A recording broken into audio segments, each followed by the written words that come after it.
Hello, friends, and welcome to the Week 15 edition of TXN Sports World NFL Thursday. I am your host, Anthony Florio, joined, as always, by good old MF Michael Fletcher. We are maybe awaiting the presence of Michael Bullock. If he comes in, we'll catch him up on what he missed.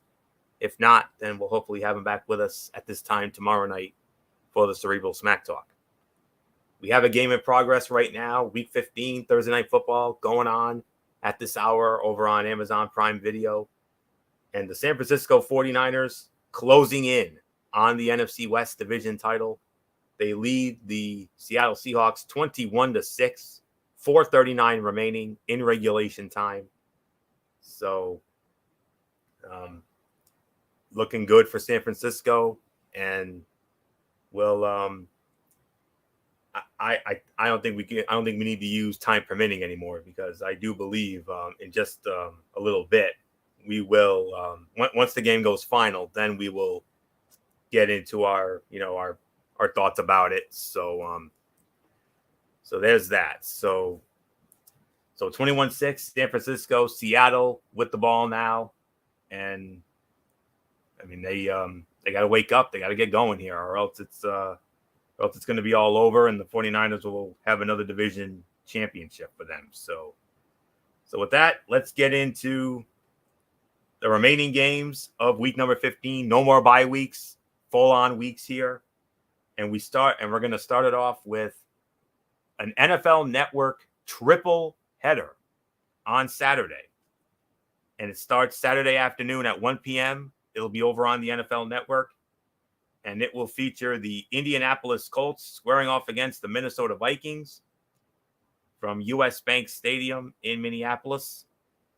Interesting announced team here. It's going to be Noah Eagle, the son of Ian Eagle.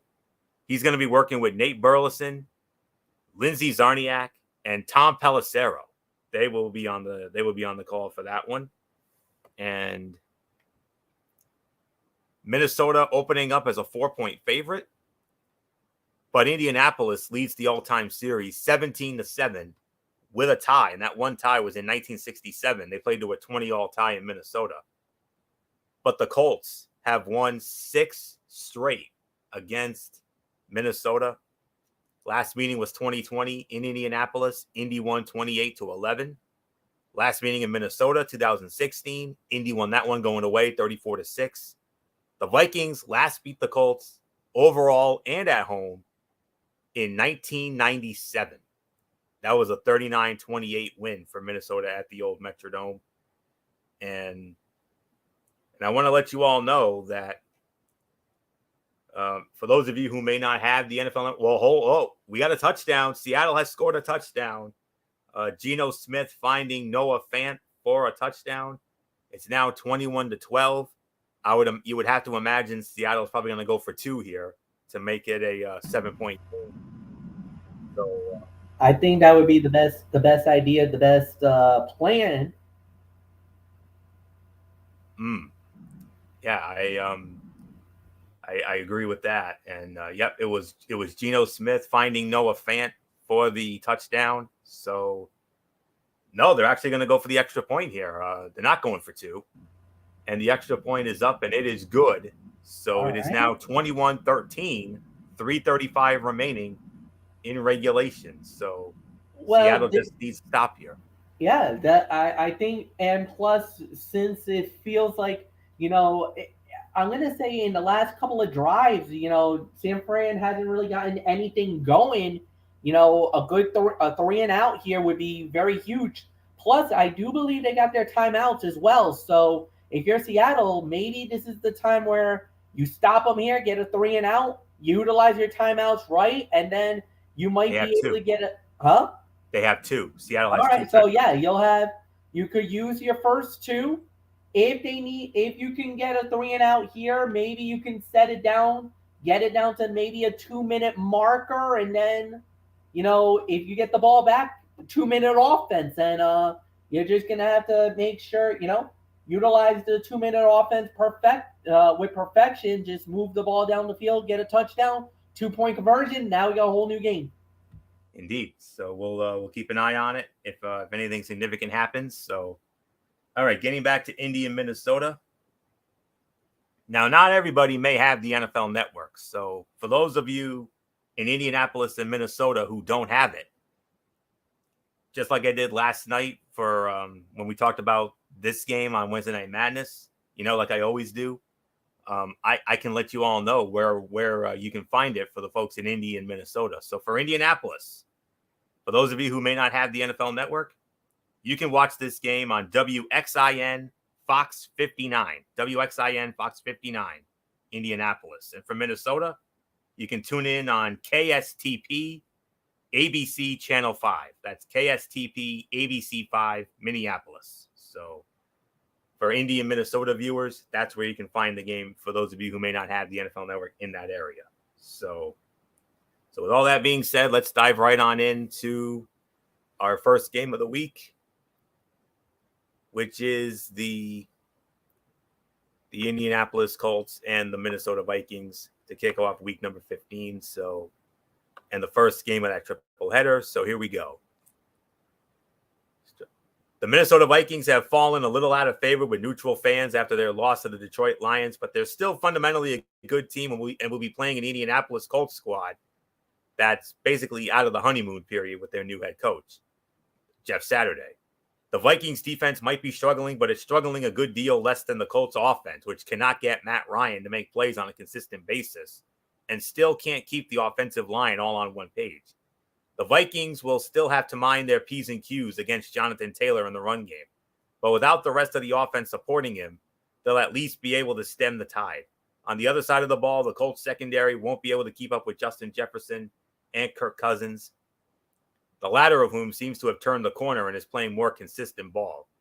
Given their dynamic passing offense, the Vikings should have the advantage. Then again, if the defense plays like a sieve once more, Cousins might have trouble keeping up. But nonetheless, I got the Minnesota Vikings winning this game. I'm going to say the final score, I'm going to go 23-17. Minnesota defeats Indianapolis. And with that win, that would give the Minnesota Vikings the NFC North, or as the running gag with Chris Berman and TJ all those years on primetime, the NFC Norris. So I say Minnesota wins, close game. Actually, no, I'm going to rescind that final score. I think it could be close going into the fourth, but I think Minnesota will put it away with a late score. So I say Minnesota wins 28-14.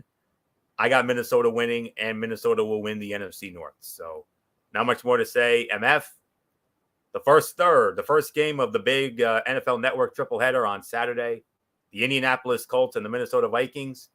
Vikings win. NFC North Division champs for the first time in some time. Yeah, and the biggest threat and the biggest thing about it is exactly what you said, Anthony. I think this is their moment. I think they're going to rise to that occasion. I think they're going to get the job done. And yeah, I truly believe that when it's all said and done, that the NFC North will go to the Minnesota Vikings. I do believe that they'll win it as well. So with a Vikings win, that will clinch it, and there's really nothing more to add. So Anthony, it's yours. All right, MF, and you'll be leading off on the next game, the second game of that triple header. It'll be at 4:30 over on the NFL Network, as it will feature the Baltimore Ravens squaring off against the Cleveland Browns from First Energy Stadium in Cleveland, Ohio. Kurt Warner, Stacey Dales, and Steve Weish will be on the call for that game. Second meeting this year. They met back in week number 7 in Baltimore, and the Baltimore Ravens won that game by a score of 23-20. So that will go into Baltimore's lead. But before we move on here, and I got it once again, Baltimore and Cleveland. For those of you who don't have the NFL Network, here's how you can tune in. Baltimore, you can tune into the game on WBAL NBC 11. WBAL NBC 11, Baltimore. Cleveland, you can tune in on WEWS ABC 5 in Cleveland. WEWS ABC 5. So that's where you can find that. So Cleveland is actually opening up as a 3-point favorite. And And with Baltimore winning the first meeting in week number 7 in Baltimore, it adds to the Ravens' rather one-sided series lead against the Cleveland Browns. It's even more one-sided than it was before. It's now 35-12 if you include the win from this year, with Baltimore winning in Baltimore. Cleveland won in Cleveland last year, 24-22. Ravens' last win in Cleveland was that unforgettable game in 2020, which we all considered the game of the year in 2020, that wild 47-42 shootout on Monday Night Football that Baltimore won in Cleveland. So, all right, MF, Baltimore and Cleveland. Of course, Baltimore trying to keep pace with the Cincinnati Bengals. They have the tiebreaker over Cincinnati, which is why they're technically still in front in the AFC North. But now, no Lamar Jackson, and they may not have Tyler Huntley. It might come down to rookie Anthony Brown here. Yeah, and the thing is that if you're Cleveland, you're smelling blood. An unknown rookie, an unknown quarterback against that defense. And on top of that, you got Deshaun Watson. This is why you wanted Watson at this point in the year, for to be a spoiler and to really cause some havoc in that division. And I'm gonna say it. You Baltimore lost their identity. They lost a major identity, and now they don't have their star quarterback. Yeah, their defense is vaunted. Yes, their running game is really good, and they got some of their good receivers. But I feel like this is the game where Cleveland's going to get Baltimore. I hate to say it. I'm smelling an upset, and I think an upset is going to happen. I got the Cleveland Browns knocking off the Baltimore Ravens and stunning them on Saturday. So, Anthony, it's yours. All right. Let me just find this one. All right. The Baltimore Ravens last week were so nice. We're going to, all right. Yeah. All right. The Ravens might be down to third string quarterback Anthony Brown against Cleveland, but with the way Deshaun Watson has played since its return, that won't be some clear advantage at the position for the Cleveland Browns. In the 2 games since his suspension ended, Watson has completed just 59.4% of his passes with 1 touchdown, 2 interceptions, an adjusted yards per attempt average of 5.3, and a QBR of 48.3.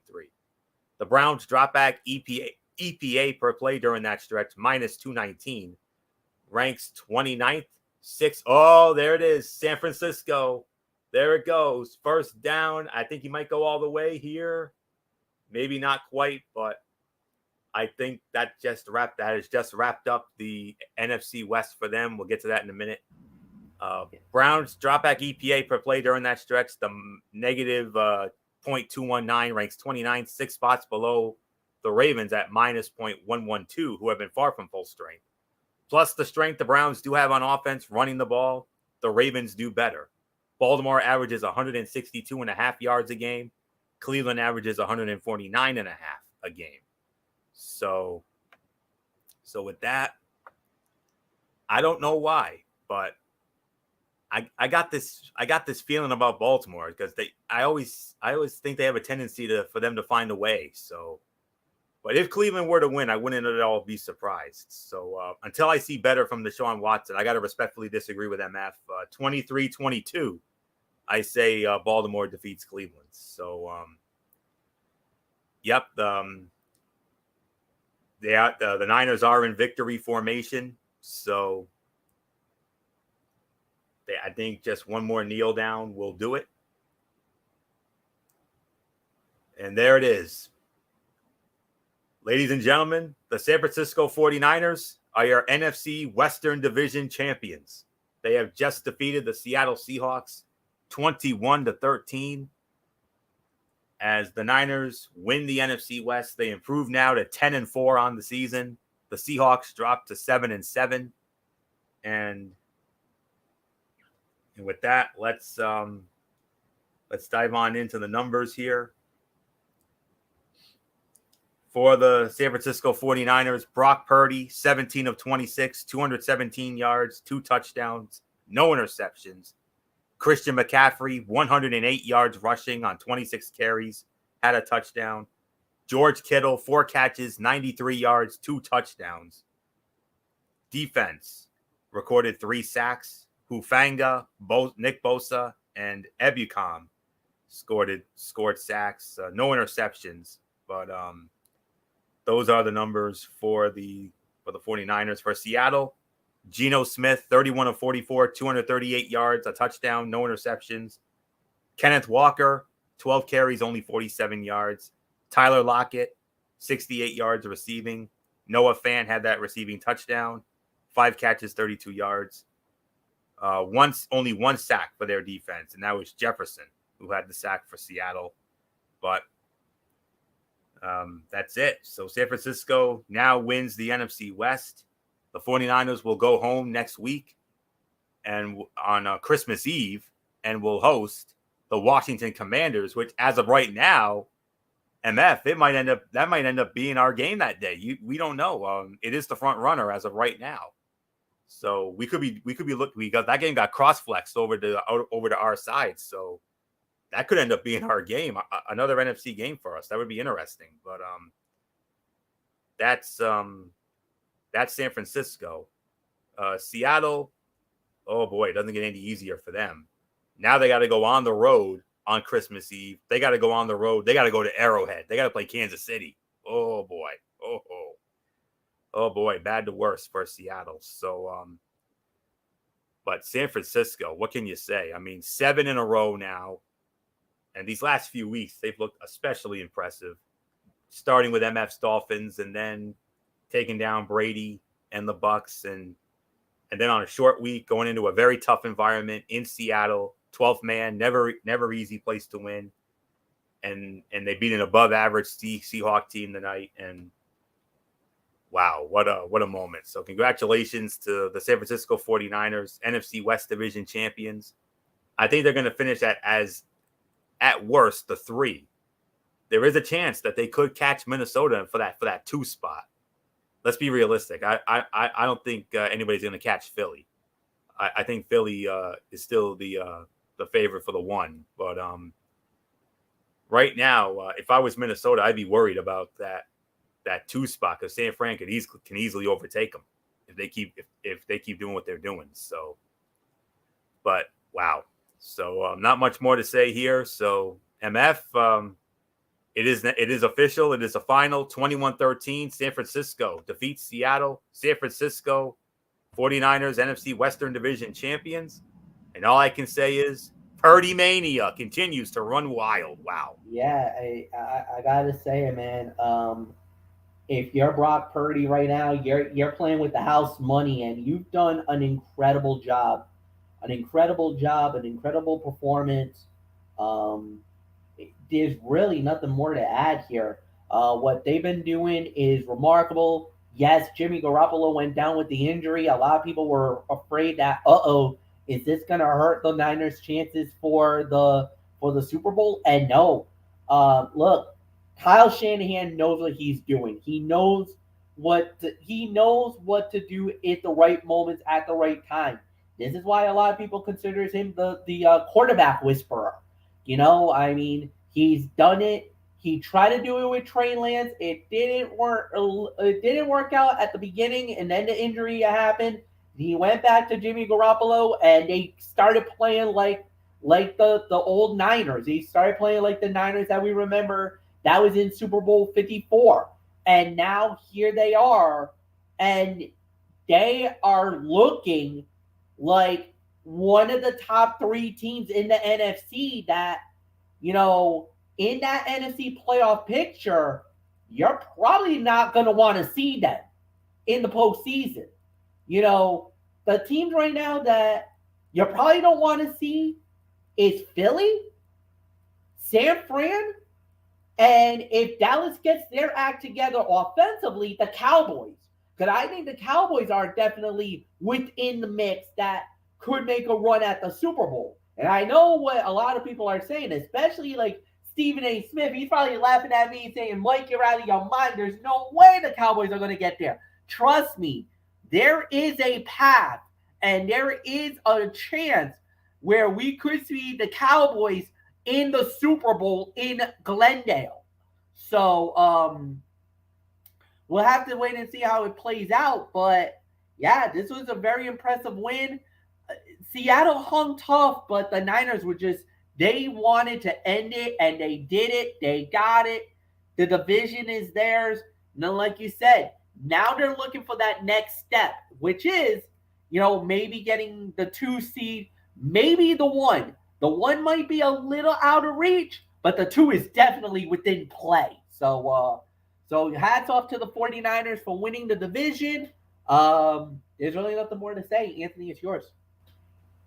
All right. So with that, let's continue on with the rest of our slate here.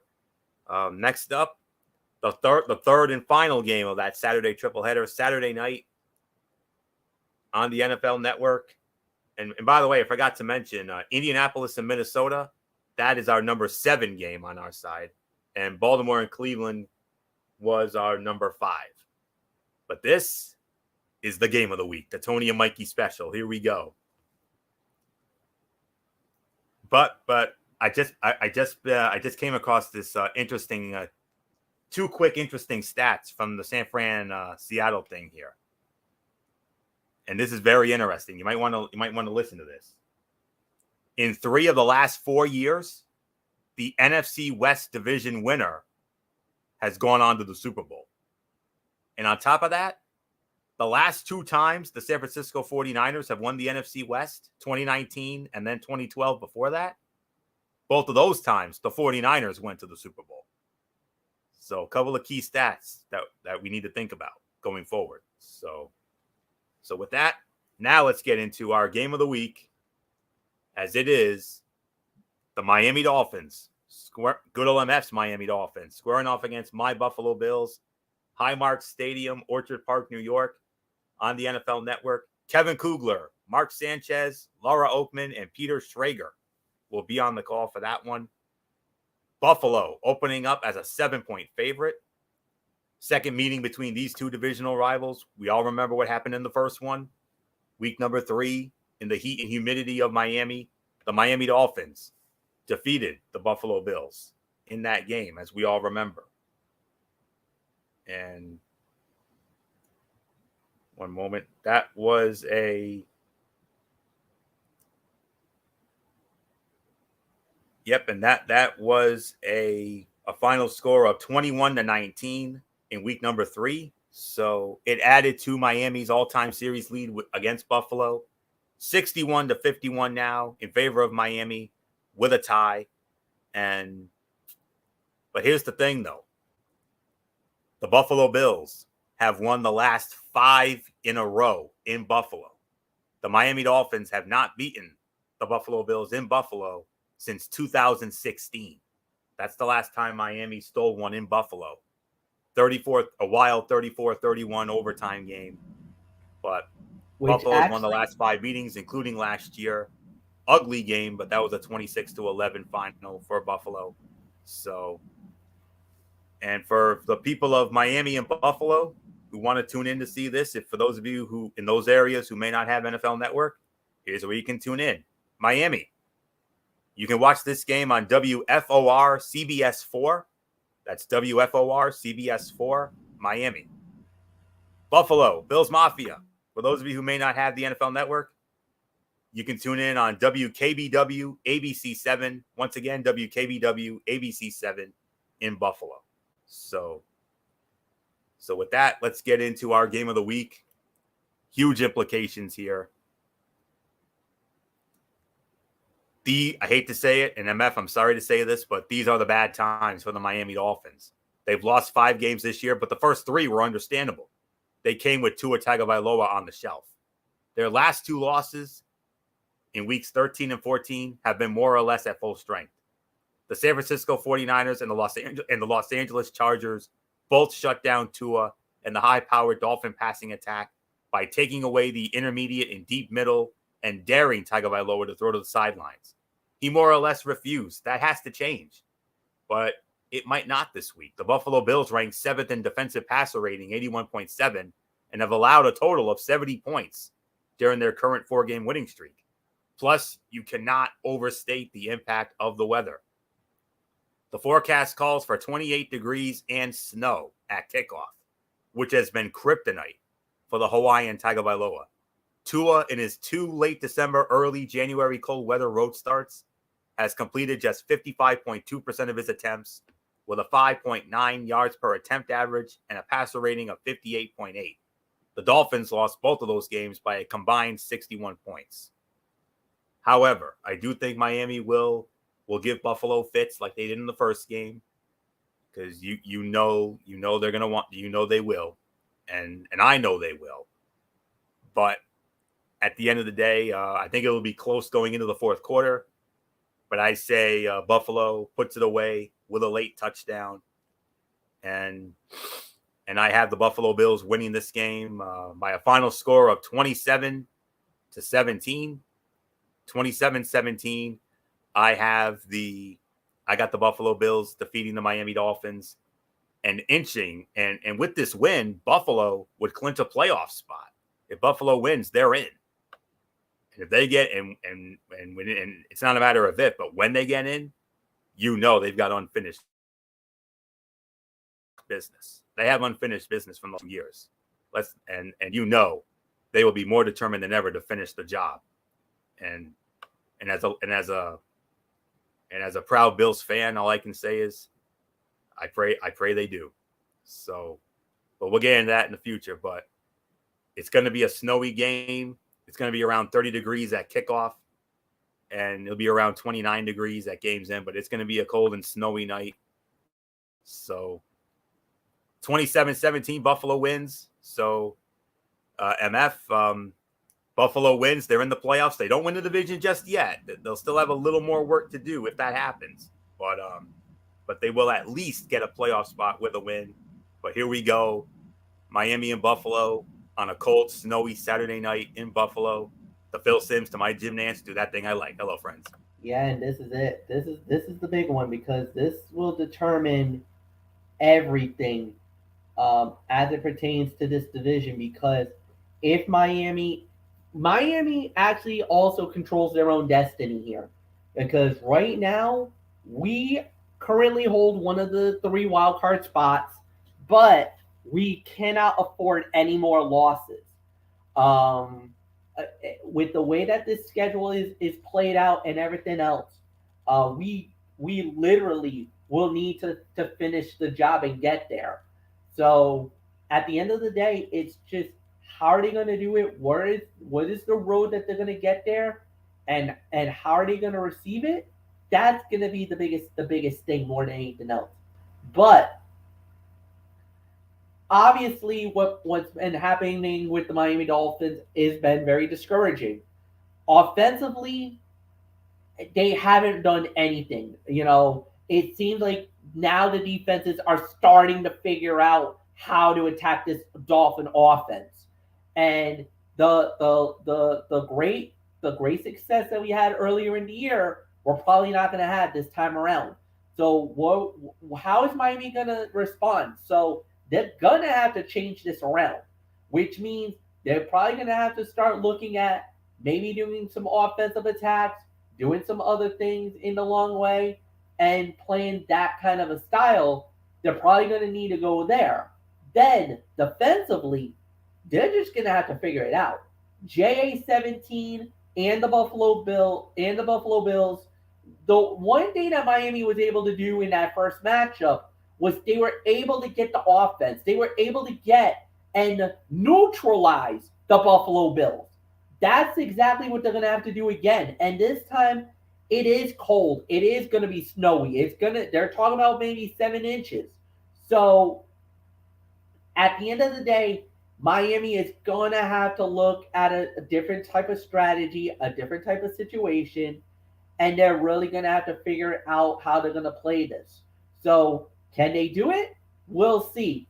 Obviously, Buffalo has a lot of advantages in this game.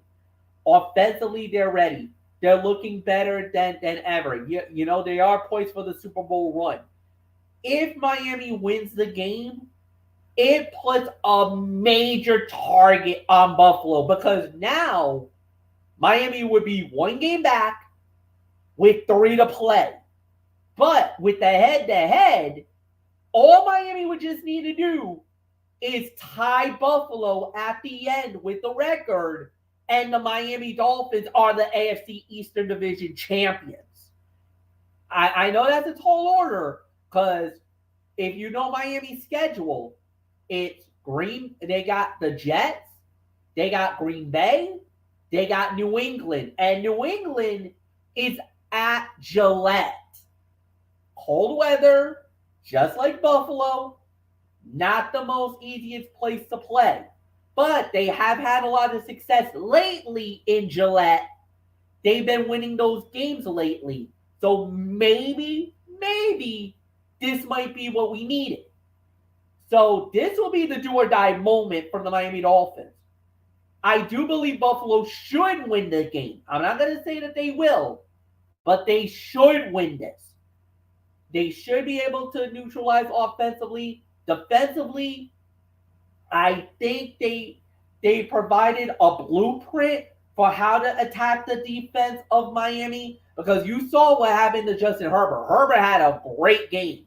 I think JA17 should realize that, and I think he'll probably go off that the same way. If that's the case, anything can happen. But at the end, Buffalo should win the game. This should be their matchup. They should be able to walk away with the victory. But like I said, if Miami stuns Buffalo, oh boy, that is really going to put the eyes on a lot of fans thinking the Dolphins are back. So we'll see how it plays out. But all in all, you kind of have to feel like this should be Buffalo's game, that they should be able to win this one pretty handily. So nothing more to say. Anthony, it's yours. Should be very interesting to say the least, Ken. And I can't wait to see it. So it's going to be a lot of fun. So cold, snowy Saturday night in Buffalo. Wouldn't have it any other way, man. You know me.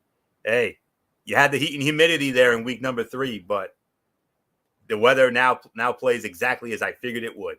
Cold and snow. Let's go. So let's see what happens. So, all right.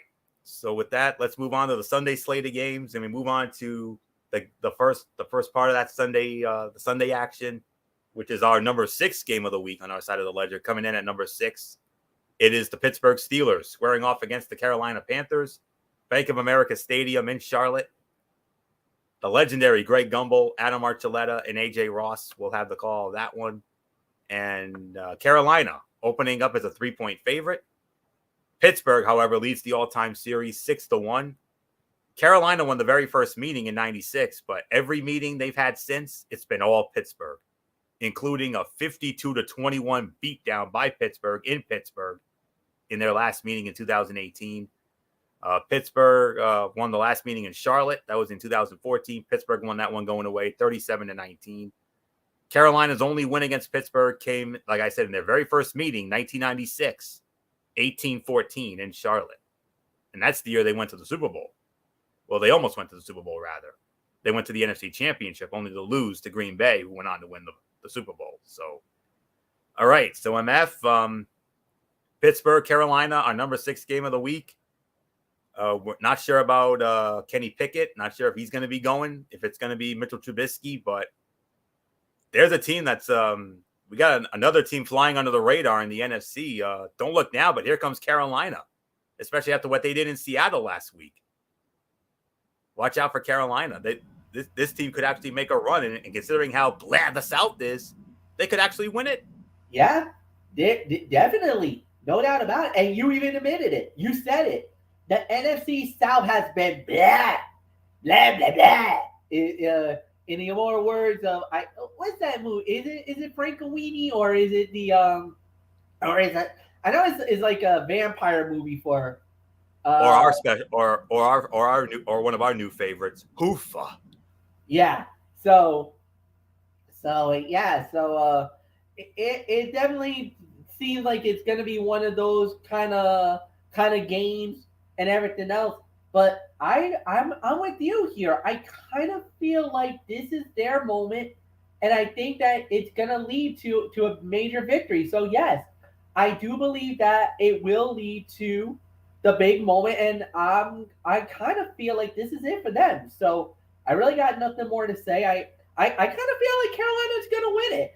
I think, but here's the thing: they're getting TJ Watt back. That is a major, major help for the Pittsburgh defense because you know it. When the defense of them get going, it's going to explode. That's going to lead to something bigger, something more better. So, can Carolina revolve around that, get better, and set up everything? We'll wait and see how it plays out. But one thing's for sure, it's going to be one heck of a game. But at the end of the day, I kind of feel like Carolina's going to win because the thing is, if it's Mitchell Trubisky, I got no faith in Mitchell. I'm sorry, I don't. I think there's problems. I think there's going to be trouble. If it's if you're talking Kenny Pickett, I think he'll be able to neutralize the offense, and I think Pittsburgh would win there. But I'm gonna say Carolina. I feel like they're gonna figure out a way. And plus, with the momentum that they got right now, you cannot go against the hot hand right now. So I'm going with the team that does indeed have the hot hand. Give me the Carolina Panthers to win this game. It is all yours. Kenny Pickett has been getting better every week, but so has, against all odds, Sam Darnold. The Carolina Panthers have been getting surprisingly good quarterback play from Darnold, and that might be all they need to leverage the rest of their roster's advantages over the Pittsburgh Steelers, who have been struggling almost everywhere. With more flashiness than reliability from George Pickens and uneven performances from their running backs, though the fault of the latter admittedly falls on a bad offensive line, the Steelers are essentially hoping that Pickett can do just enough on offense so that TJ Watt and Minkah Fitzpatrick can clean up on defense. That's certainly doable, and the Steelers have demonstrated that this can be enough.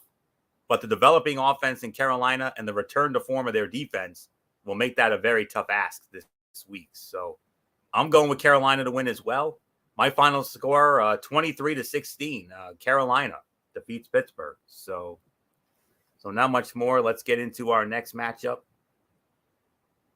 as it will be over on Fox now, as it will be the Philadelphia Eagles squaring off against the Chicago Bears from Soldier Field in Chicago. Joe Davis, Daryl Moose Johnston, and Pam Oliver will be on the call for that one. Philadelphia opening up as a 9-point favorite. 9-point favorite for Philadelphia, and rightfully so.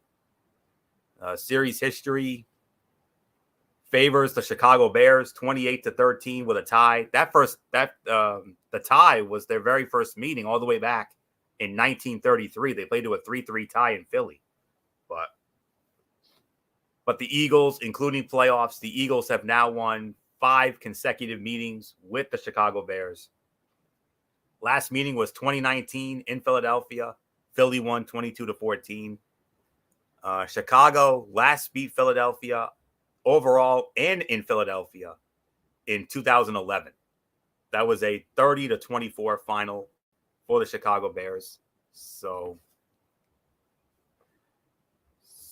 with that, let's get into this as I find it here in my notes. The Philadelphia Eagles showed us in Week 14 that they are the team to beat in the entire league.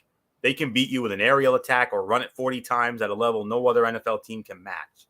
Their offensive line is the best in the league, and they boast a dual-threat quarterback playing fantastic football with a solid group of receiving talent, and their pass defense has been outstanding this season.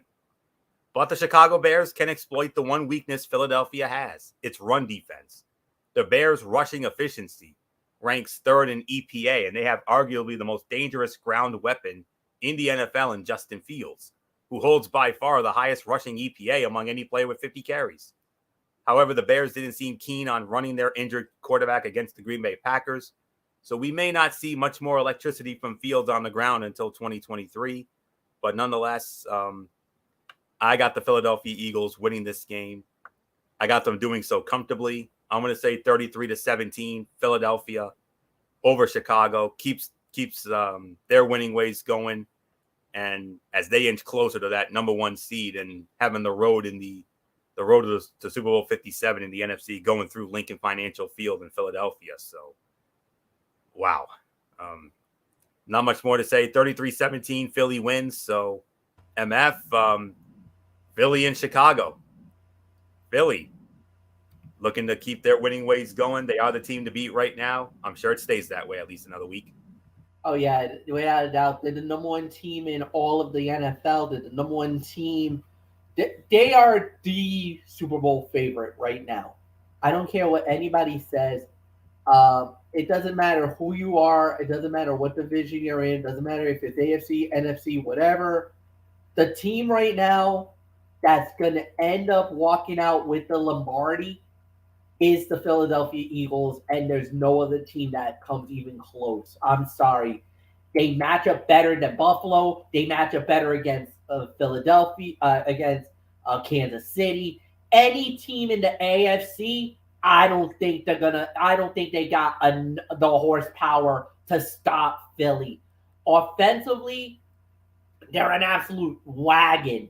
Um, the just the addition of AJ Brown made this team absolutely what it is, a Super Bowl contender. And ultimately, I do believe that's the end result that we're going to get. Philly should continue their winning ways. They're going to continue their hot streak. They should win this game. That should, all intended purposes, it would put them in a prime position because next week they got to play Dallas, and if they beat Dallas, they clinch the NFC Eastern Division title. So they can't win it this week, but they could put themselves one step closer to that division title if they beat Dallas next week. Merry Christmas, Philly. You're the NFC Eastern Division champions. So, yeah, there's really nothing more to say. So, Anthony, it's yours. And that Philly Dallas game is the game of the day on Christmas Eve. So, yep. No doubt about that. So that's a nice little stocking stuffer, if I do say so myself. So, all right. So next up, MF will be starting off, and I hate to do it to you, MF, but it's our Zonk game of the week. But it could end up being a lot better than you think, as it will be. Well, it's the Zonk game of the week on our end, anyways. It is the Kansas City Chiefs squaring off against the Houston Texans from NRG Stadium in Houston, Texas, as that will be on the call for that one. Kevin Harlan, Trent Green, and Melanie Collins. And Kansas City is opening up as the biggest favorite of the week. Kansas City is opening up as a 14-point favorite against Houston. Kansas City leads the all-time series 6-5. Their last meeting, 2020. It was week one of that 2020 season. That was the game at Kansas City when they opened up the defense of their Super Bowl 54 win.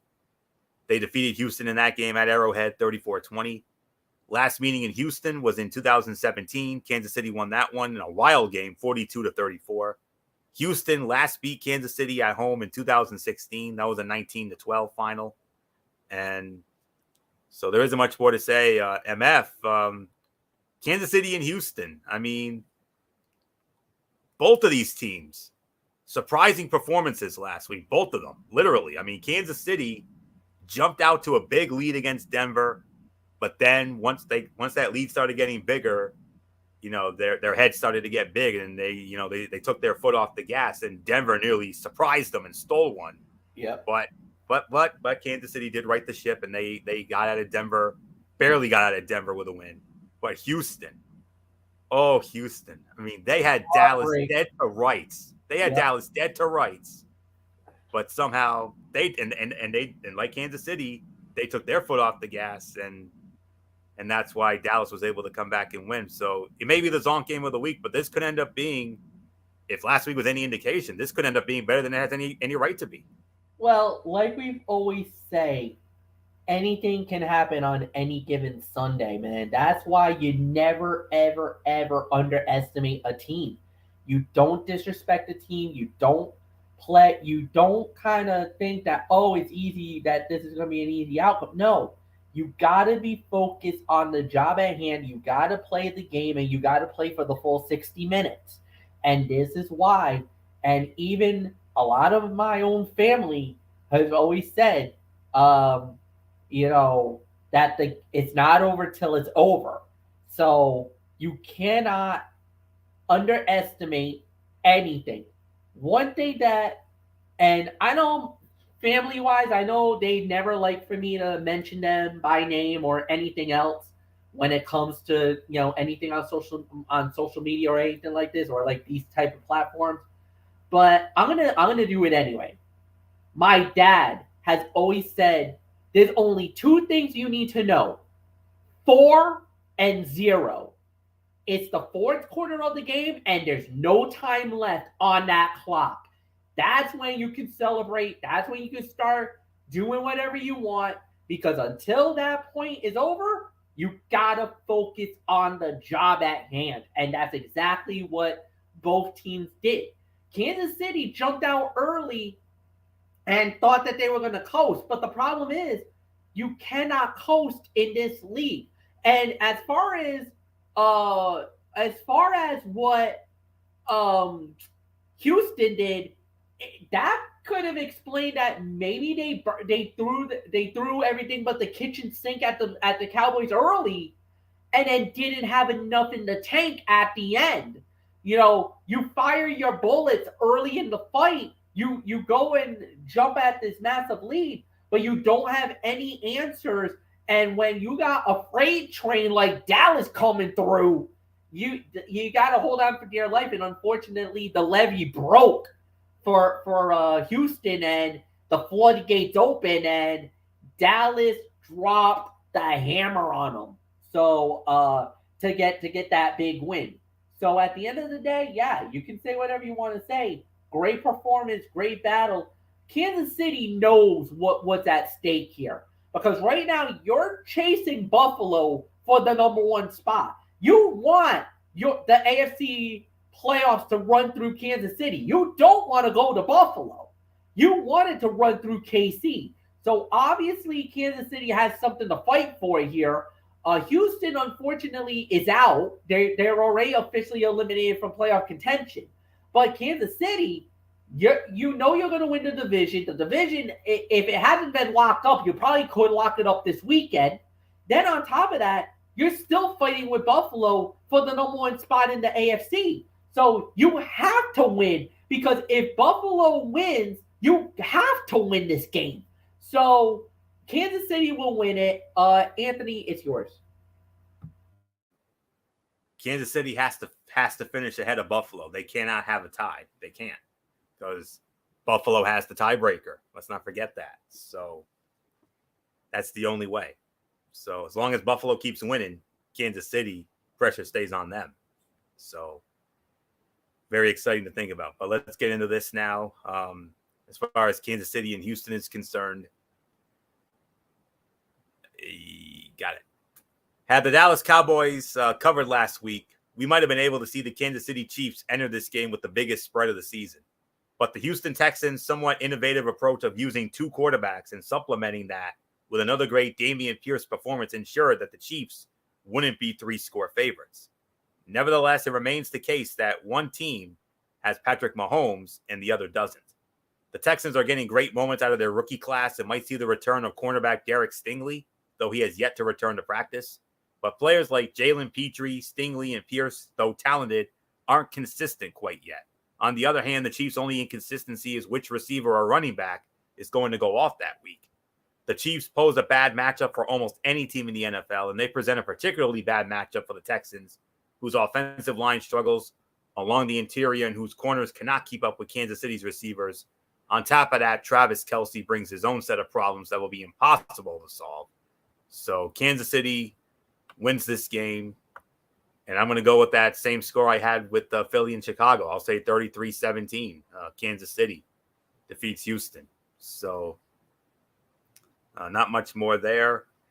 Next up, we go on to the sleeper game of the one of two sleeper games of the week, one on each network. We're going to talk about the sleeper game of the week on the Fox side of the ledger, as it features the Dallas Cowboys squaring off against the Jacksonville Jaguars, TIAA Bank Field in Jacksonville. Kevin Burkhardt, Greg Olsen, Aaron Andrews, and Tom Rinaldi. On the call, Dallas opening up as a 4-point favorite. And the series history between these two, it favors the Dallas Cowboys 4-3. Dallas has won the last two meetings between these two. Their last meeting was in 2018 in Dallas, all Dallas, 40-7 beatdown. 2014, they met in London. Dallas won that game as well, 31-17.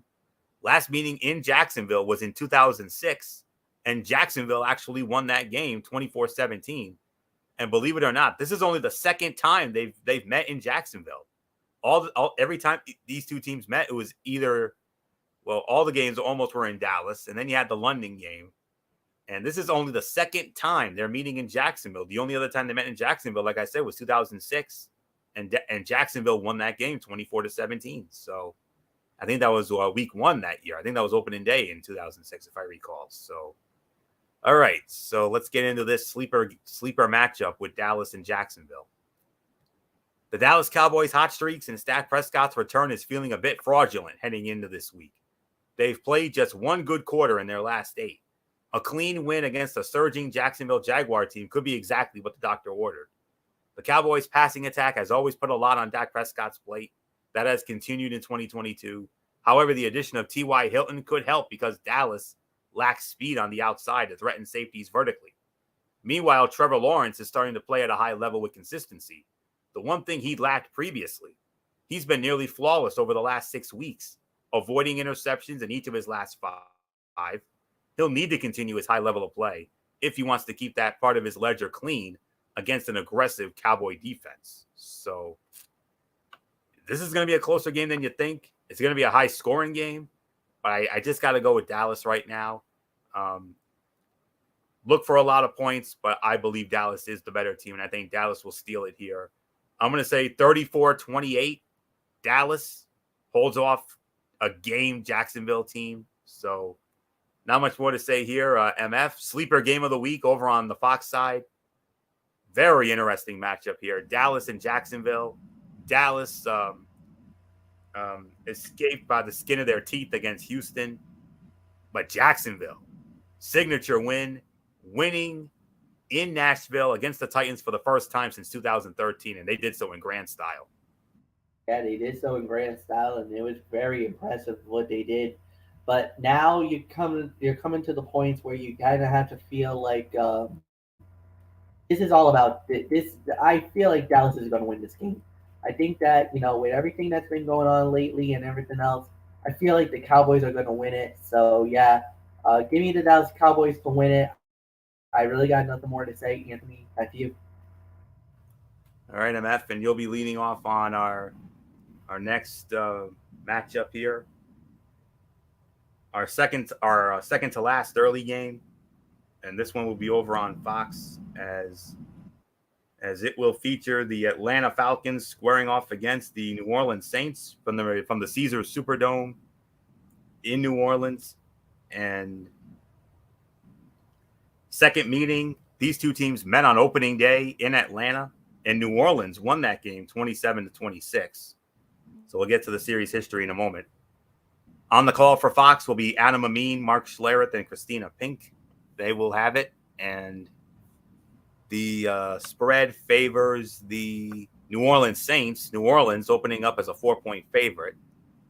Like I said, New Orleans won the first game 27-26 in week number 1 on opening day in Atlanta.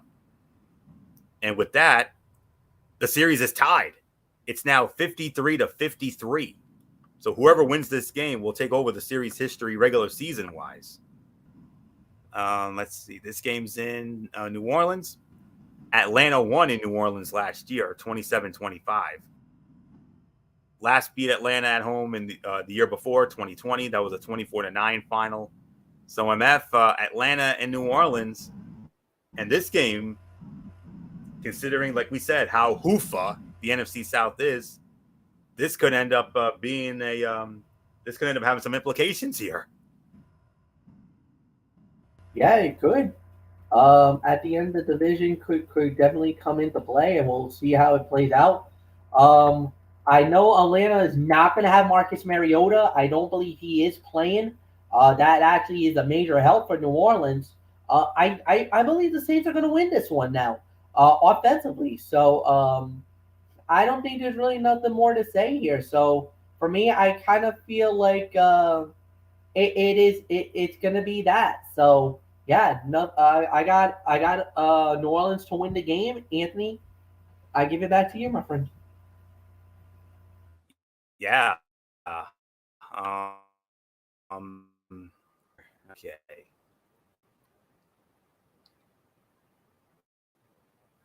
Oh, where is this thing? I'm trying to find it. Don't worry, I'll have it in a moment. Just it's in here somewhere. I know it is. I'm trying to find it here. All right, here we go. The future in Atlanta is now. Marcus Mariota isn't interested in whatever is happening with the Falcons after being benched for third-round rookie Desmond Ridder. But Falcon fans are excited about Ridder after seeing flashes during the preseason. With how Mariota has played recently, Coach Arthur Smith didn't have much of a choice, and the bye week came at the perfect time. The New Orleans Saints have been one of the most inconsistent teams in the NFL this season. Some weeks they look offensively incompetent, and the next week Andy Dalton and the Saints offense goes insane. But overall, the Atlanta Falcons have been the better team this season, mostly because of a consistently good rushing attack. Even at 4-9, the Saints are somehow still in the NFC South playoff hunt, as are the Falcons at 5-8. Atlanta needs to win this game to crawl back toward 500 in its own division for tie-breaking purposes. But I am going to go with the New Orleans Saints to win this game. My final score is going to be 27-16. I have New Orleans defeating Atlanta. One last early game, the final early game, and this is the sleeper game of all sleeper games. It's our number 4 game of the week on our side of the ledger. A very interesting cross-flex matchup. Oh boy, the Detroit Lions squaring off against the New York Jets, MetLife Stadium, East Rutherford, New Jersey, in the Meadowlands. On CBS, Ian Eagle, Charles Davis, Evan Washburn. They will have it. And the Jets are opening up as a 1.5 point favorite to 1.5 spread for the New York Jets. And the series history between these two, it favors the. Actually, it's tied. It's tied at 7-7. Last meeting was 2018 in Detroit. Jets won that one going away, 48-17 beatdown. Last meeting in New York was 2014. Detroit won that game 24-17. The Jets' last home win against the Lions was back in 2006 at the old Giants Stadium. That was a 31-24 win for the Jets. So here we go. Let's get into it. Sleeper game of the week right here, if there ever was one. Oh, just surpassed it. All right, here we go. The New York Jets and the Detroit Lions are both playing with fire when it comes to sustainable play. But the Lions at least seem to be having a genuine turnaround, with an offense and defense schematically different than in the first 6 weeks of the season. Jared Goff is playing almost as well as he did in 2018 when he took the Rams to the Super Bowl, and the defense is getting more out of its youngest players. With a now healthy Jeff Okudah, we should get to see an exciting matchup that pairs him against Garrett Wilson. But the bigger question will be whether Mike White or recently declared number 2 Zach Wilson can get him the ball in the first place, especially with Aiden Hutchinson bearing down against an injured offensive line.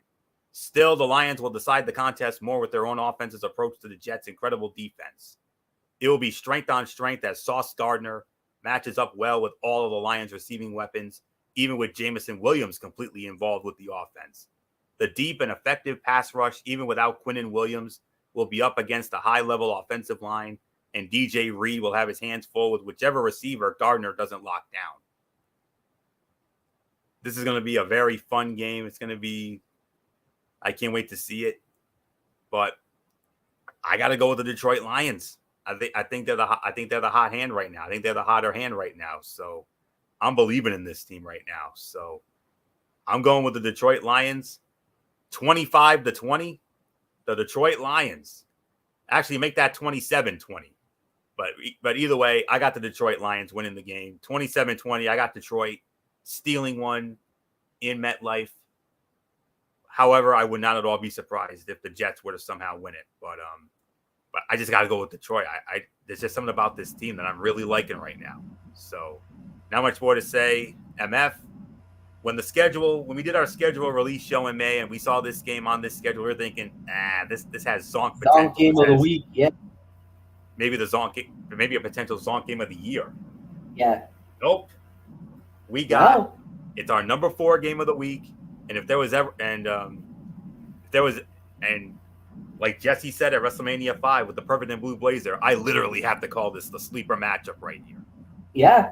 And this is a very interesting matchup.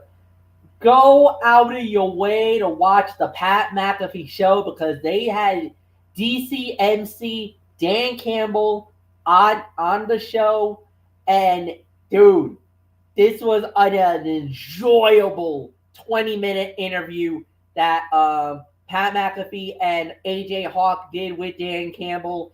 It is hilarious. It is raw. It is real.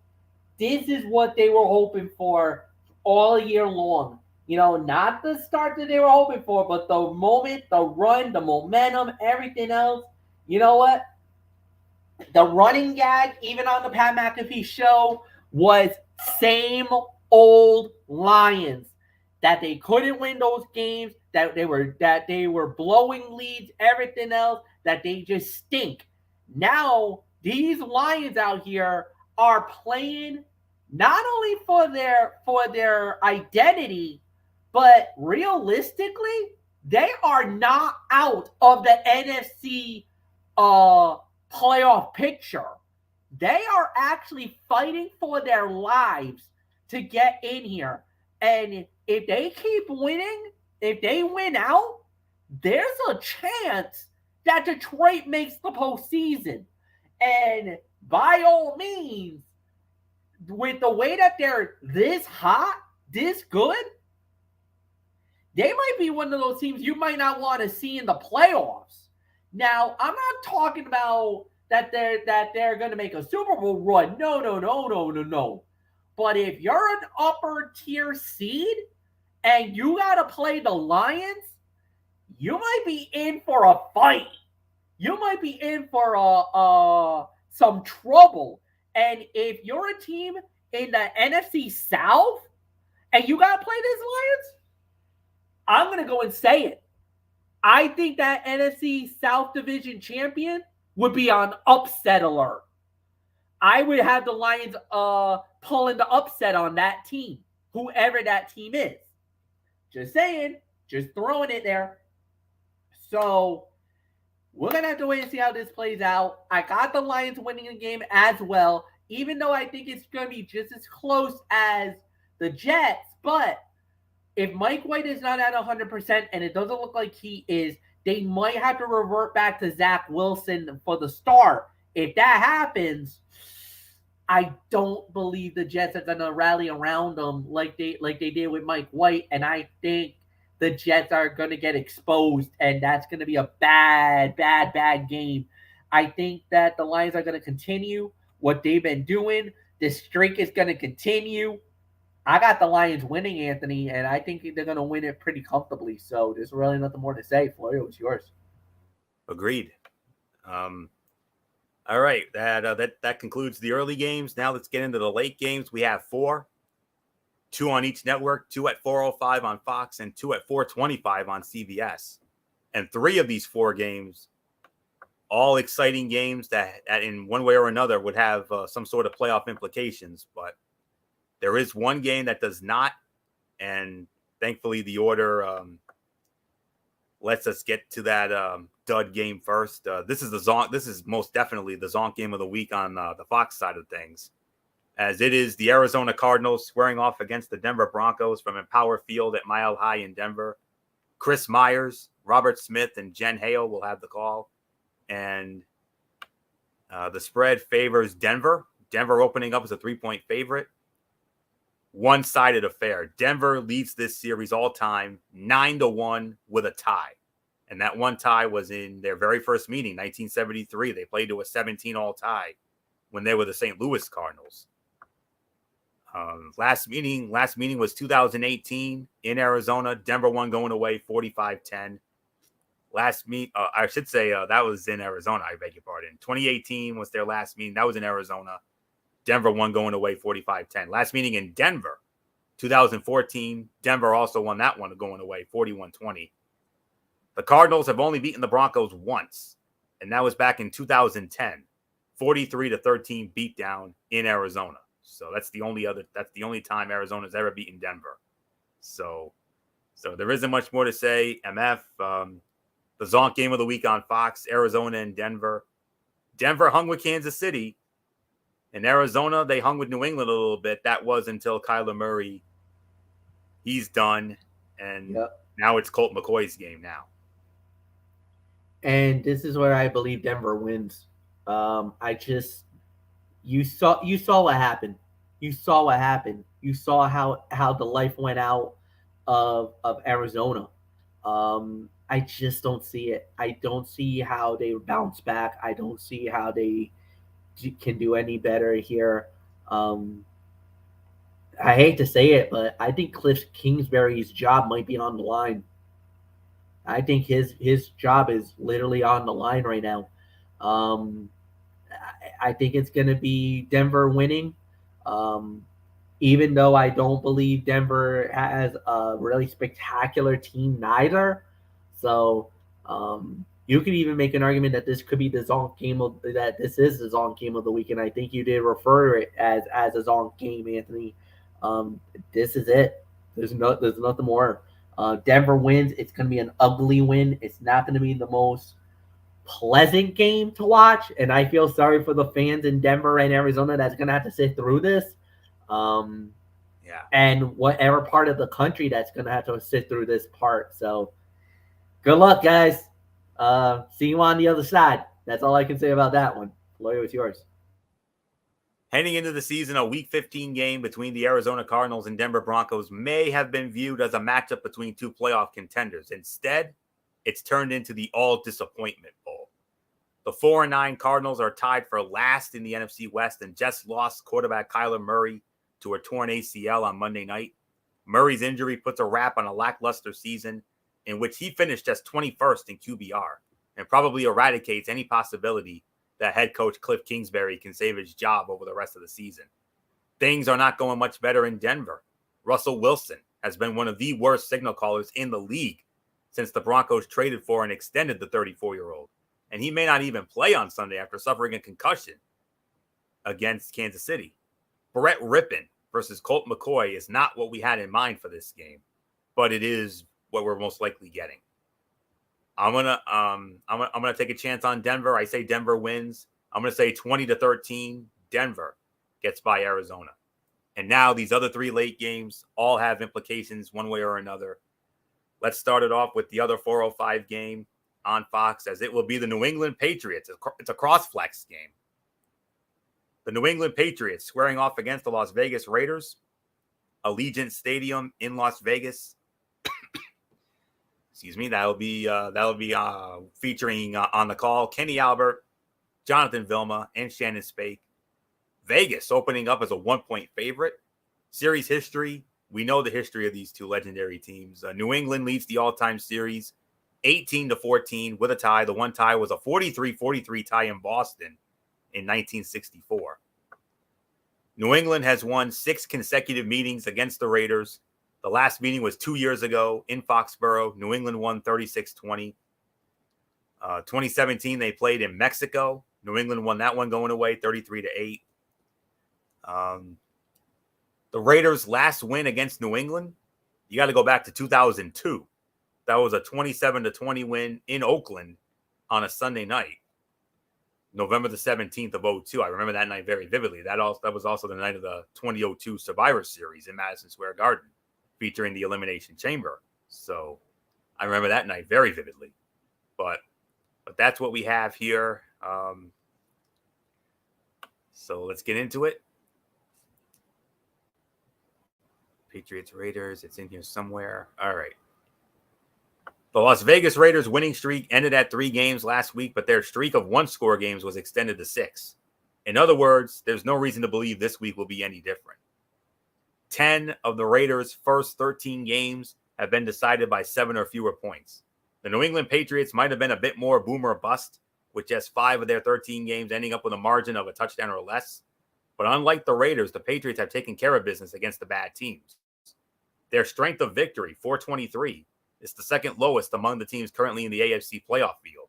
The Raiders' 5 wins, however, have come against teams with a winning percentage of 331 entering this week. Then there's the eye test, as MF likes to say. Most recently, Derek Carr was awful in an inexcusable loss to the Los Angeles Rams last Thursday night. Mac Jones was mostly solid in a romp versus the Arizona Cardinals this past Monday night. But nonetheless, I actually like New England in this one. I'm going with the New England Patriots to win this one. I'm going to say final score 30-27. I think it's going to be a high scoring game. I think this could be an entertaining game, but I just think New England's the better. I think New England is by a smidge the better team. So, and they're in the playoff hunt. So, and now that they're in it, they're currently in the 7th spot. So, we'll see what happens. But for right now, give me New England in this one. My final score 30-27. MF, New England in Vegas. Nice cross flex for Fox. This was supposed to be the Sunday night game, but it ended up getting cross flexed over to Fox. We'll tell you about the big Sunday nighter in a little bit. But Pats and Raiders, we know the history. What happens here? Yeah, I believe it goes to the Pats. I think the Patriots, I think they finally figured it out. I think they had a really good second half, like definitely against Arizona. I think they can parlay this into something more special. And yeah, give me the Patriots to win the game. So nothing more to say. So, Floyd, what's yours? All right, MF, and we move on, and you'll be leading off on as we move to the 425 games on our side of the ledger. Our number 2 game of the week. The Tennessee Titans squaring off against the Los Angeles Chargers from SoFi Stadium in Inglewood, California. Andrew Catalan, James Lofton, Amanda Renner. They will be on the call for that one. And the Chargers opening up as 2.5-point favorites. And the series history, it favors the Los Angeles Chargers 27-15 with a tie. The one tie was in 1970. They played to a 31-31 tie in San Diego. Last meeting was 2019 in Nashville. Tennessee won 23-20. Chargers last beat the Titans in 2018 in London, 20-19. And the Chargers' last overall home win against the Titans was in 2016, a wild 43-35 shootout in San Diego, back when they were the San Diego Chargers. But all right, MF, number 2 game of the week on our side of the ledger. Both teams at 7-6. Major playoff implications for both teams in this big matchup. Yeah, no doubt about it. And, the way the Chargers decimated the Miami Dolphins last week, that was a real major eye opener more than anything else. And I really feel like they could continue that momentum. So I think it's going to be the Chargers. I'm going to put the LA Chargers to win this game. And yeah, there's really nothing more to say. So Anthony, it's yours. Yeah.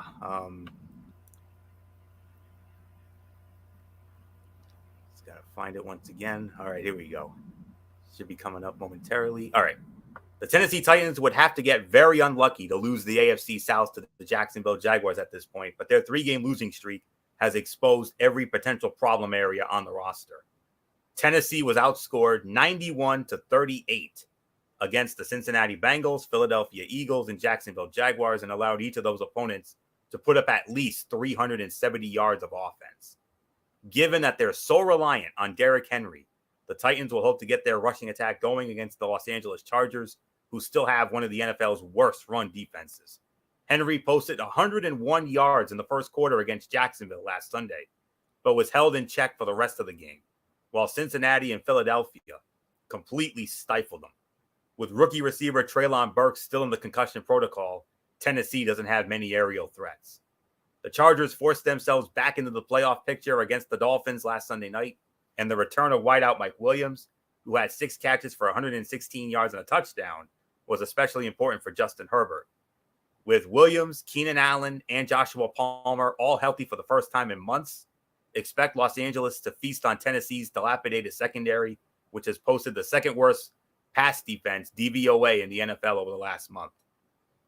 I'm going with the Los Angeles Chargers to win this game. My final score, 31-20, the Chargers over Tennessee.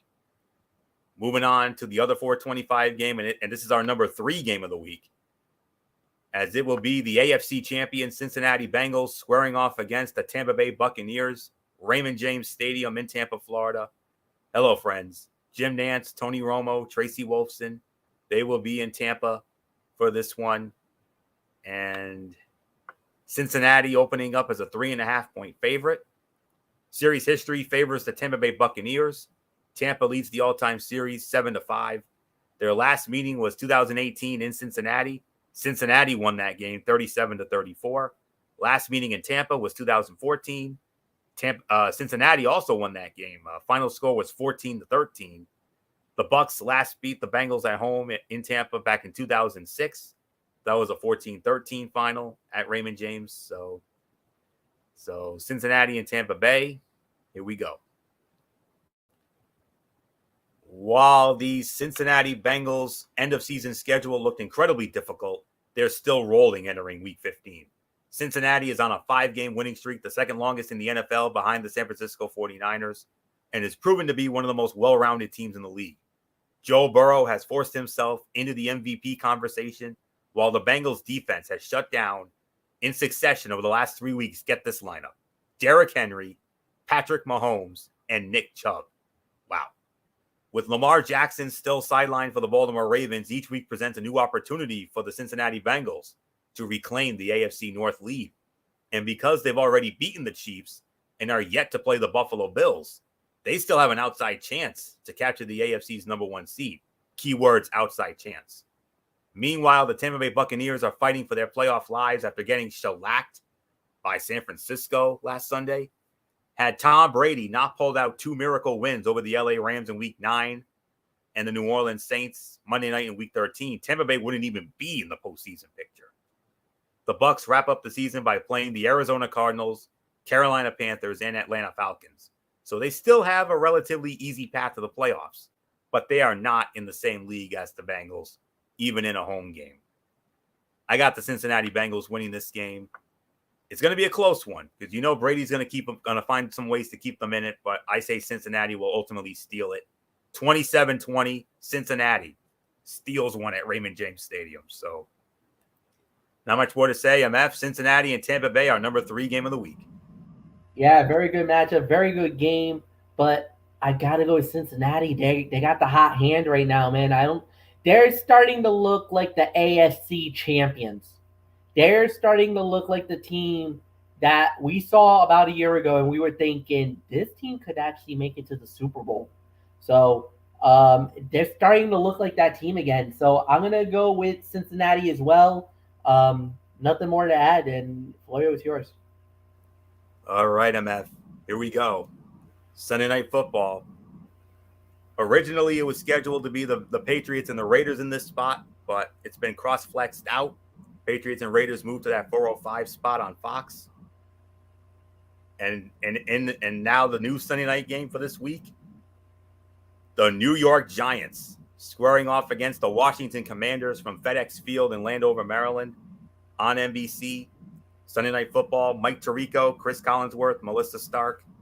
They'll be there as always. And Washington opening up as a 4.5-point favorite.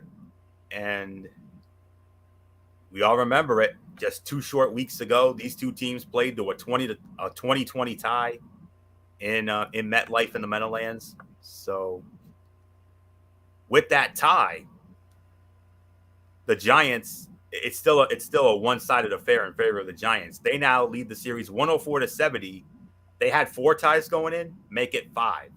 Giants 104-70 with now 5 ties, if you count that tie from 2 weeks ago in New York. Last year in Washington beat the Giants in a wild game, 30-29. The Giants' last win in Washington was the year before, 2020. Final score of that was 23-20. All right, MF. Both teams 7-5-1. Major playoff implications. Hell, you could say this is a playoff game if you really think about it. Yeah.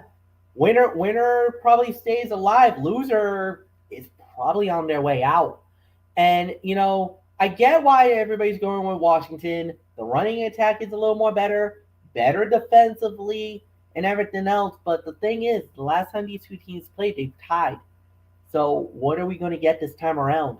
You know, I would laugh if we get another tie between these two. I would absolutely laugh. I would, dude. I haven't done it in a long time, but you might even get me to do it. You might even get me out Uh-oh. to do the unthinkable laugh. I haven't done it in a long time, but I could do it if this ends up in another tie. Are you Uh, saying?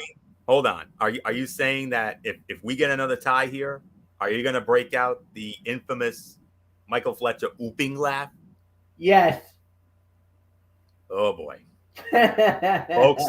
Let me tell you, I've known this guy for 28 years. Mm, That ooping laugh. No, he's never done it on any of our shows ever since we started this whole thing over 10 plus years ago. If you ever hear that ooping laugh, you're in for a treat. That is all I'm going to tell you, yeah, because I know that ooping laugh oh so well. yeah. So let me but in all seriousness, MF, I'm going to be honest with you. I hate ties. I really don't want to see another tie. Please, no, not I again. know, I know, I know. Hey, I know. It's one of those where you're just like, what a tie, And the thing is, you don't think in the NFL that it ever happened, but it does, man. And it's one of those where it's just like, ugh. It Twice just, this year. yeah. This So, year, so this game 2 weeks ago, and then the Colts and the Texans on in week 1. yeah. So at the end, we'll see how it plays out. But I mean, yeah. Um, There's really nothing more to say. So it's going to be interesting to watch. So at the end, I believe it's going to be, it's going to be one of those. So let's see how it plays out. It's going to be interesting. And at the end, mm-hmm, I'm going to go with Washington, though. I think Washington will figure it out. I think they'll get this one. So Washington wins, Anthony. Like you said, we hate ties. We don't want to see it, especially in this level of the game. But I do believe that I think Washington's got enough. I think defensively they got Mm. enough players, and I love their running attack that they've been doing. And the thing is, they could run it, and if Hunley just gets enough, Heineke does enough plays, especially to get it to his receivers, including Scary Terry McLaurin. I think they're gonna do. I think they got just enough to get by New York. Okay, so let me get into my here. This one is essentially for all the marbles. The New York Giants and Washington Commanders have been surprising playoff contenders this season, and whichever team wins this game, which has been flexed to Sunday Night Football, will see their postseason odds jump to around 90%. Of course, Washington and New York played just 2 weeks ago in the Meadowlands in a game that ended in a 2020 tie. Despite that result, the Commanders are playing much better football, and they'll benefit from a home game this time around. Taylor Heineke attempted a season-high 41 passes against the Giants in Week 13, but Washington will likely want to reduce that number and get the ball into running back Brian Robinson Jr.'s hands. Meanwhile, the Giants have wrapped 3 losses around their tie with the Commanders. Admittedly, those defeats came at the hands of 2 of the NFL's best teams, Dallas and Philadelphia, and perhaps the hottest team in the league in Detroit. Still, New York has started to turn back into a pumpkin. If coach Brian Daboll can't orchestrate some more magic on Sunday night, Washington will likely take this game and New York's playoff hopes. I'm going with the Commanders to win. I agree. My final score 23-17. And that would set up a very fun game on Christmas Eve for me and MF to have with Washington and San Fran. Let's go. Can't wait to see it. Final game of the week, Monday Night Football on ESPN, 8:15 kickoff. A matchup that will not only be on ESPN, but it will also be simulcast on ABC as well, as it will feature the Los Angeles Rams squaring off against the Green Bay Packers from the frozen tundra of Lambeau Field in Green Bay, Wisconsin. Joe Buck, Troy Aikman, Lisa Salters. Green Bay opening up as a 7-point favorite. And the series tied 46-46 with 2 ties. Last meeting was last year in Lambeau. Green Bay won that game by a score of 36-28. The Rams last beat the Packers in 2018. That was in Los Angeles. That was a 29-27 final. The Rams' last win at Lambeau, got to go back to 2006. 23-20 was when the Rams last beat Green Bay in Lambeau. So, final game of the week. The Baker Mayfield experience has not always been pretty, but it's always been entertaining. That was certainly the case in Week 14 when Mayfield basically went from the airport to SoFi Stadium and played 61 out of a possible 64 snaps against the Las Vegas Raiders last Thursday night. That alone would have been impressive enough. But directing 2 touchdown drives in the final 13 minutes, including the game-winning 8-play 98-yarder in just 135, is the stuff of legends. We can all thank Mayfield's arrival in LA for making 3 straight nationally televised games watchable. But our sense is that reality will splash some cold water this week. The Packers have had 15 days to prepare for this one. And during their time off, the NFC wildcard field has come back to them a bit. They're still roughly 1-20 to get in, and there's no scenario that does not include the Packers winning out. But that might be enough. 4 of the 6 other teams in contention for 3 spots, including the NFC South crown, which obviously doesn't apply to Green Bay. The Giants, Commanders, Lions, Seahawks, Panthers, and Buccaneers will almost certainly finish with at least 8 losses. But I'm going with the Green Bay Packers to win this game. My final score, I'm going to say 28-17. Green Bay wins, keeps their very slim playoff hopes alive. MF, take it home. Yeah, I agree with that. I think Green Bay should win this game. It's not going to be the best game.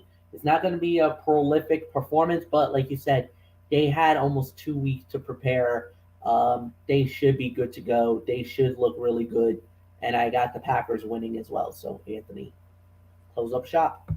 All right, and that will put the bow on this Week 15 edition of TXN Sports World NFL Thursday. We want to thank you all so very much for tuning in. We will be back with you tomorrow night, 11 p.m., immediately following AEW Rampage over on MF's channel, Brace Fan 95, as it will be another edition of the Cerebral Smack Talk, hosted by good old MF Michael Fletcher, as we will have our recaps of Friday Night SmackDown, as well as AEW Rampage. And in a rare Mikey's Mindset, MF is going to give you the full results of RWA Goes Broadway. And I cannot wait to hear what MF has to say about that, including a new RWA World Heavyweight Champion. So cannot wait to find out who that is. So that'll be tomorrow. And then we'll be back with you on Monday night as we get into Christmas week, as it will be ridiculously Raw to start it off.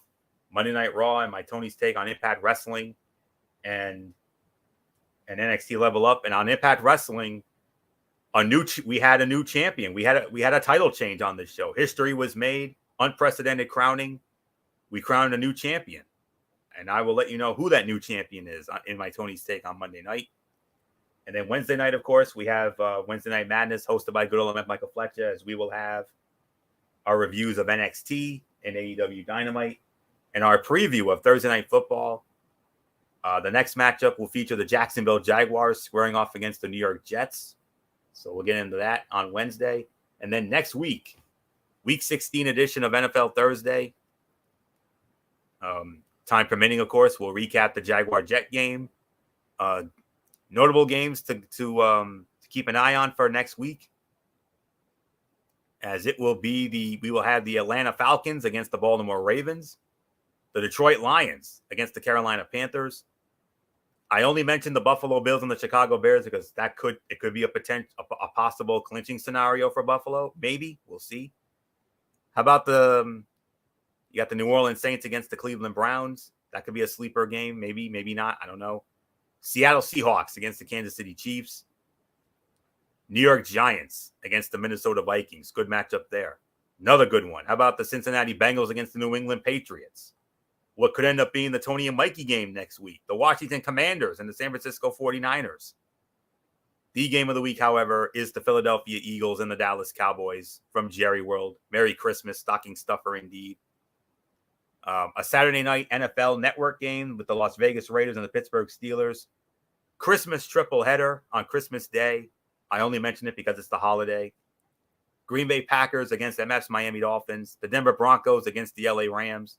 And the Tampa Bay Buccaneers against the Arizona Cardinals. And then the Monday night game with the Chargers and the Colts. So those are the notable games of next week. So we'll get into that on this program next week. So that's it. So until tomorrow night for the Cerebral Smack Talk over on MF's channel, Brace Fan 95, it's Anthony Florio here for good old MF Michael Fletcher. and in spirit, Michael Bullock and the First Lady, Dee Dee Woodson. You know the routine, everybody. Thumbs up. Talk to you later. Yeah.